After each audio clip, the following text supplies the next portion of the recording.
आलमी सियासत का नया खेल, ट्रंप की नेतन्याहू को शटअप कॉल। क्या सदर ट्रंप से कामयाब मुलाकात हाइब्रिड निज़ाम की कामयाबी है?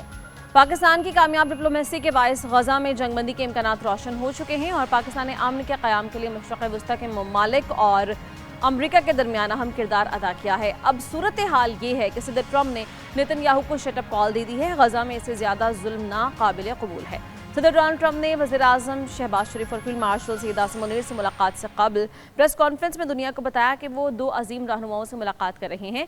पाकिस्तान के वज़ीर-ए-आज़म और फील्ड मार्शल और दोनों ही बेहतरीन शख्सियात हैं, जिसके बाद इस मुलाकात की अहमियत में मज़ीद इजाफा हो गया। वज़ीर-ए-आज़म शहबाज शरीफ की एक हफ्ते के दौरान अमरीकी सदर से ये दूसरी मुलाकात थी। इस कामयाब मुलाकात के बाद न सिर्फ पाकिस्तान और अमरीका के ताल्लुकात में मज़ीद बेहतरी आएगी, बल्कि पाकिस्तान की अहमियत में भी इजाफा हुआ है। अमरीका का मशरक़ वस्ता और जनूबी एशिया में क़याम अमन के लिए पाकिस्तान के किरदार को तस्लीम करना बड़ी कामयाबी है। जनरल असेंबली के सालाना इजलास के दौरान भी पाकिस्तान और सऊदी अरब के दिफाई मुआहिदे की गूंज सुनाई देती रही। बहुत से ममालिक ने इस फौजी इत्तेहाद में शिरकत की ख्वाहिश का इजहार भी किया है।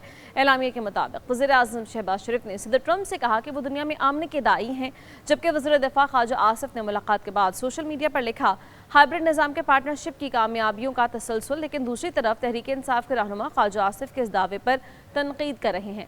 ओवल ऑफिस में होने वाली मुलाकात में नायब अमरीकी सदर JD वेंस और secretary of state Marco Rubio भी शरीक थे। वज़ीर-ए-आज़म ने सदर ट्रंप से कहा कि मशरक़ वस्ता कशीदगी और खासकर फ़लस्तीन में जंग बंद करवाने में अपना किरदार अदा करें। वज़ीर-ए-आज़म ने पाकिस्तान इंडिया के माबैन जंग रोकने और क़याम अमन के लिए सदर ट्रंप की कोशिशों का एतराफ़ करते हुए उन्हें मैन ऑफ द पीस करार दिया है। पाकिस्तान की कामयाबियों पर मोदी सरकार का चेहरा लटका हुआ है। सोशल मीडिया पर एक इंडियन सारिफ ने तो यहाँ तक लिख दिया है कि मोदी की बेवकूफ़ी ने फील्ड मार्शल सईद आसिम मुनीर को किसी भी दूसरे आर्मी चीफ से ज़्यादा ताकतवर बनाया है। अमरीका, पाकिस्तान, सऊदी अरब के माबैन दिफाई मुआहिदे को बहुत अहमियत दे रहा है। पाकिस्तान खत्ते में अहम प्लेयर बन चुका है। अरब ममालिक और ईरान से दोस्ताना ताल्लुकात और चीन के साथ स्ट्रेटेजिक पार्टनरशिप ने पाकिस्तान की अहमियत उजागर की है। ईरान इसराइल जंग का दायरा फैलाने से रोकने और ईरान पर अमरीकी हमलों के बाद पाकिस्तान ने अहम किरदार अदा किया। जंग और तबाही किसी के मफाद में नहीं होती, इसके असरात पूरे खत्ते पर पड़ते हैं। सदर ट्रंप की पाकिस्तान और अरब ममालिक के सरबराहान से मुलाकात का यह नतीजा निकला कि वो गजा और ग्रेटर इसराइल मंसूबे के हवाले से मुस्लिम ममालिक के तहफ़्फ़ुज़ात समझ चुके हैं। तवक्को है कि वो मशरक़ वस्ता में मुस्तक़िल क़याम अमन के लिए अपना किरदार भी अदा करेंगे। अमरीकी सदर ट्रंप ने इसराइली वज़ीर-ए-आज़म बेंयामिन नेतन्याहू की जानिब से मगरबी किनारे के हिस्से जम करने और गजा में जंग जारी रखने की धमकियों पर रद्द-ए-अमल में कहा कि अब रुकने का वक्त आ चुका है। मुस्लिम रहनुमाओं से मुलाकात के बाद सदर ट्रंप ने वाज़ेह किया कि वो इसराइल को मगरबी किनारे जम करने की इजाज़त नहीं देंगे। उनके अल्फाज थे, मैं ये होने नहीं दूंगा, अब बहुत हो गया, अब इसराइल के लिए रुकने का वक्त आ चुका है। अमेरिका का मुतालबा है कि नेतन्याहू गजा में जंग बंदी पर मबनी ट्रंप की अमन तजवीज़ कबूल करें और फ़लस्तीनी अथॉरिटी को गजा के इंतजाम संभालने दें। सदर ट्रंप ने मशरक़ वस्ता के लिए जो 21 निकाती अमन मनसूबा दिया, उस पर आइंदा दिनों में मज़ीद बातचीत का इम्कान है। ये मनसूबा इस्लामी ममालिक के रहनुमाओं को पेश किया गया था, जिसमें वज़ीर-ए-आज़म शहबाज शरीफ भी शरीक थे।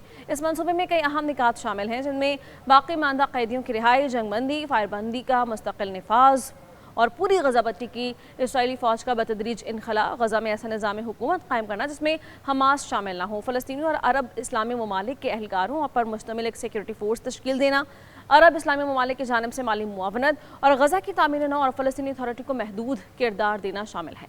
मगरबी मीडिया के मुताबिक इसराइली वज़ीर-ए-आज़म नेतन्याहू इस मनसूबे से खुश नहीं हैं। इस मनसूबे में इसराइल को गजा हर सूरत खाली करना होगा। इसमें हमास या मजमूई तौर पर गजा के मुकम्मल गैर मुसल्लह होने की शर्त शामिल नहीं की गई है, बल्कि ये अमल जंग के अख्तिताम के बाद रखा गया है। इसराइल फ़लस्तीनी अथॉरिटी को गजा का कंट्रोल देने के लिए तैयार नहीं है। नेतन्याहू की हुकूमत ने गजा में जंग के खात्मे के लिए अपनी 5 शराइत रखी, जिनमें हमास का मुकम्मल गैर मुसल्लह होना था, तमाम कैदियों की वापसी, गजा से असलहे का खात्मा और गजा पर इसराइल का कंट्रोल है। लेकिन इस मनसूबे को फ़लस्तीनियों, हमास और अरब ममालिक ने मुस्तरद कर दिया। इसराइली वज़ीर-ए-आज़म नेतन्याहू सदर ट्रंप से 29 सितंबर को मुलाकात करेंगे। उनकी कोशिश होगी कि वो सदर ट्रंप को अपनी राय बदलने पर मजबूर कर सकें। इसके लिए यकीनी तौर पर अमरीका में मौजूद इसराइली लॉबी बहुत मुतहरिक है। अगर इसराइल ने अमन मुआहिदा कबूल ना किया, गजा समेत मुस्लिम ममालिक में जारियत का सिलसिला जारी रखा, तो फिर एक नई और बड़ी जंग का खदशा बढ़ जाएगा, जो किसी के मुफाद में नहीं होगा।